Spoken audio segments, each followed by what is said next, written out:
Et salut, c'est QB. Aujourd'hui, on va se faire un petit unboxing du lot B de l'Ichiban Kuji Dragon History 2, sorti il y a quelques jours au Japon. Cet Ichiban Kuji là a pour but de proposer des petits dioramas illustrant différents moments marquants de l'œuvre Dragon Ball dans son ensemble. Par exemple, le lot A nous fait revivre le moment où Goku, qui affronte Piccolo Daimao et se propulse vers lui pour lui asséner le coup de grâce. Le lot B, c'est celui qu'on voit aujourd'hui, qui tente de reproduire le moment où Oolong réalise son souhait auprès de Shenron, et on va voir ensemble ce qu'elle vaut juste après. Le lot C, lui, nous permet de revivre ce moment où Super Vegeta affronte Cell seconde forme. Le lot D, quant à lui, est ce joli Gotenks réalisant sa technique fétiche des Ghost Kamikaze Attack face à Majin Buu. Évidemment, comme dans toutes les Ichiban Kuji, il y a plein de petits lots de consolation, des supports acryliques super cool, des porte-clés ou même des stickers par exemple. Et pour terminer, une très belle Last One représentant Goku et son grand-père Son Gohan dans un moment très émouvant lors de leur retrouvaille.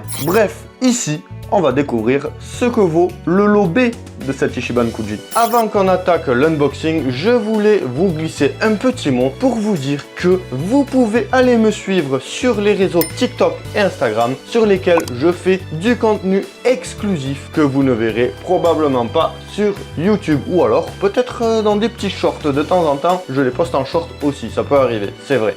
Et maintenant, place à l'unboxing. C'est parti!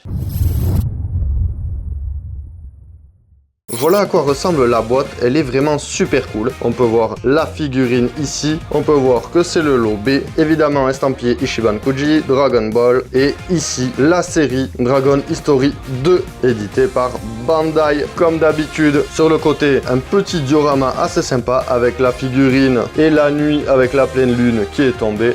C'est super cool. Derrière, la figurine encore. Et sur le côté, une nouvelle fois la figurine, mais sous un autre angle. Le petit stickers de la Toei Animation. Je déballe ça et on regarde ça ensemble de plus près.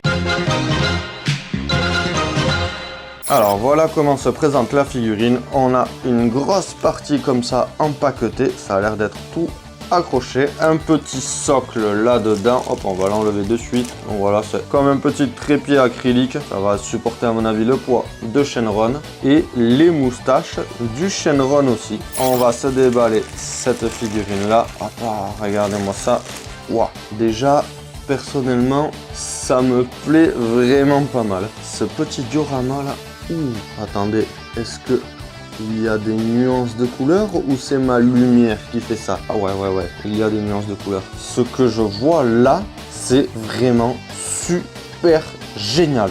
J'adore cette figurine, vraiment. Je suis hyper content de l'avoir choisi parmi les différents lots. J'aime beaucoup. Bon, il y a évidemment des qualités et des défauts. Ça, c'est clair. Et on va se détailler ça ensemble maintenant. On peut commencer directement par le Shenron. Il est hyper bien sculpté. Je sais pas ce que vous en pensez. Il est quand même assez petit. C'est petit comme figurine. Ça fait à peine 14 cm. Mais c'est ultra détaillé. Vraiment.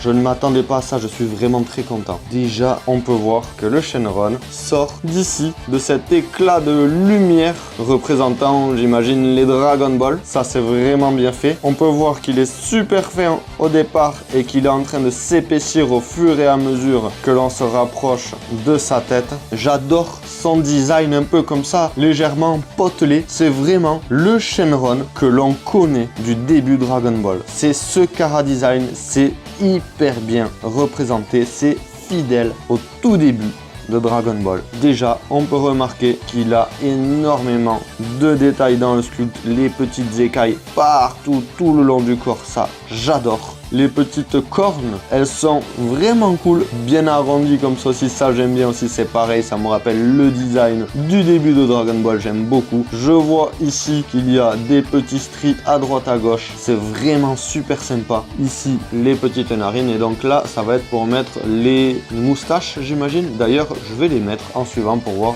Voilà, je lui ai enfilé ces petites moustaches, c'était pas hyper simple à faire parce que c'est quand même très petit, donc j'ai légèrement galéré, mais bon, c'est fait. Alors, on en était où? Je sais pas trop comment on peut appeler ça, si c'est des poils, si c'est des nageoires ou je ne sais pas trop. En tout cas, on peut voir que c'est bien fait. Il y a beaucoup de stries à l'intérieur pour apporter un semblant de poil, justement. Ça, c'est vraiment cool. Comme je disais, il y a des écailles vraiment partout. Les mains sont vraiment hyper bien faites, bien crochues avec les petits ongles au bout. Ça, c'est vraiment sympa. La crête bien pointue sur le dessus. Ça, c'est vraiment bien fait aussi avec beaucoup de différences sur chaque écaille. Ce que j'aime beaucoup, surtout, c'est l'intérieur ici. L'intérieur du corps, le ventre, on peut dire, je pense. Il y a des petits stries partout. Un aspect légèrement boudiné, comme je disais au début, qui me rappelle le Chara design de Shenron de début de Dragon Ball. C'est quand même légèrement dommage de voir ces jointures ici. Et c'est malheureusement comme ça, j'ai l'impression, avec toutes les figurines de Shenron. Ici aussi, il y en a une. Ici, il y en a une aussi. C'est vraiment dommage ces petites jointures. Tant qu'on est sur Shenron, j'ai quand même envie de vous parler de sa peinture qui est magnifique. Je ne m'attendais pas à ça venant d'une figurine d'Ichiban Kuji. J'ai l'impression depuis quelque temps que la peinture est un peu faite rapidement sur les figurines Dragon Ball. Et bien là, c'est super bien fait. Il y a des nuances dans le vert. Ici, par exemple, on peut voir que c'est beaucoup plus foncé que là. Par exemple, on peut voir ici que le haut du dos est un petit peu plus foncé que sur le côté. Sur le ventre, c'est pareil. Il y a ici un peu de blanc et ça va progressivement vers le beige, voire un peu marron plus foncé au milieu. Ça, j'adore. C'est ça que je veux. C'est ça qu'il faut. On peut voir ici le petit liseré rouge tout le long qui est bien sculpté. Ce n'est pas juste de la peinture à poser dessus, c'est vraiment sculpté. Il y a un petit rebord. Ça, c'est vraiment super cool aussi. Ce Shenron, pour moi, il est presque parfait. Juste ces petites jointures ici et là qui sont un petit peu dommages. Mais sinon, je l'adore. Vraiment. Ensuite, on va passer au second personnage, notre cher Oolong.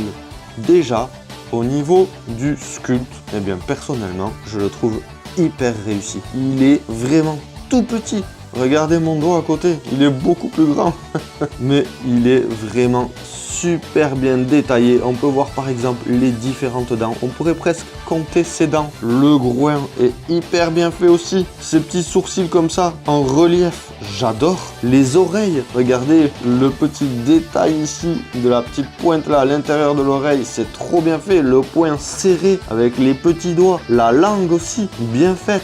Non mais franchement, ce Oolong, il est trop bien. Les petites bretelles sont en relief aussi. C'est trop bien fait. Les attaches des bretelles aussi, trop cool. Le pantalon vert classique mais avec des petits plis comme ça. Les petites poches à l'arrière. Ici, la couture, trop bien. Les chaussures avec le petit talon bien démarqué. Ici, pareil, on voit qu'il y a un petit peu de travail. Et niveau peinture, encore une fois, ce Oolong, il est cool. Il n'a pas de nuance de couleur, lui. Mais il est tellement petit, on peut pas leur en vouloir. Et puis, il en a pas plus besoin que ça. Un t-shirt blanc, un petit pantalon vert, sa tête bien faite, un peu rose cochon, hein, tout simplement. Sur les images promotionnelles qui étaient sorties au tout début, j'avais l'impression que c'était un petit peu loupé au niveau des yeux, au niveau des sourcils. Là, le trait est vraiment bien réalisé, bien fin, ça déborde pas. Non, franchement, j'aime beaucoup. Et on va terminer par ce qui est une partie intégrante de la figurine, une partie franchement qui donne un effet visuel vraiment cool à ça. C'est le socle qui est quand même très plastique comparé au reste qui est creux.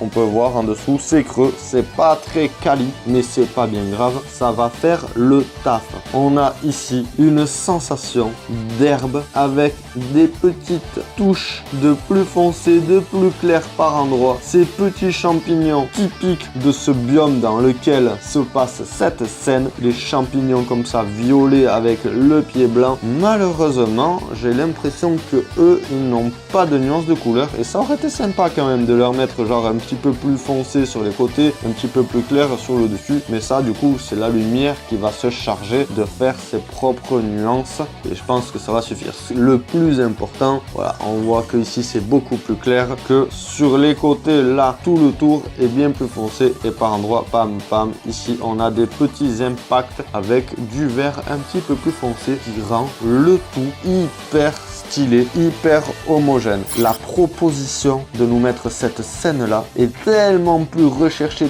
tellement plus originale que les autres scènes que franchement ça me fait craquer. Perso, je n'avais pas de figurine de Shenron, et bien maintenant c'est fait. Alors ce lot B de l'Ichiban Kuji Dragon History 2, il est vraiment incroyable. Elle mesure environ 14 cm. Elle est sortie donc en avril 2025, il y a quelques jours seulement. Elle représente Oolong demandant à Shenron de réaliser son souhait légèrement ridicule, mais tellement typique de l'humour de Akira Toriyama. Il ne faut pas oublier non plus que c'est grâce à lui et à son vœu loufoque que les plans de conquête du monde de Pilaf et sa bande tombent à l'eau. Il participe donc grandement à préserver la paix dans le monde. Et ça, c'est beau. Je suis agréablement surpris par cette figurine. Voilà, j'espère que cet unboxing vous aura plu. En tout cas, moi je suis très agréablement surpris de ce que nous a donné ce lot B de cet Ichiban Kuji là. Franchement, il est génial. Donnez-moi votre avis en commentaire. Quelle figurine de cet Ichiban Kuji là auriez-vous choisi? En tout cas, moi, personnellement, je suis très content de mon choix. Donc voilà, je vous remercie à toutes et à tous d'avoir suivi cette vidéo. Comme je vous le disais au début, n'hésitez pas à me rejoindre sur Instagram et TikTok, là où je fais du contenu un petit peu différent de ce que je fais là sur YouTube. Merci beaucoup. Ciao, ciao.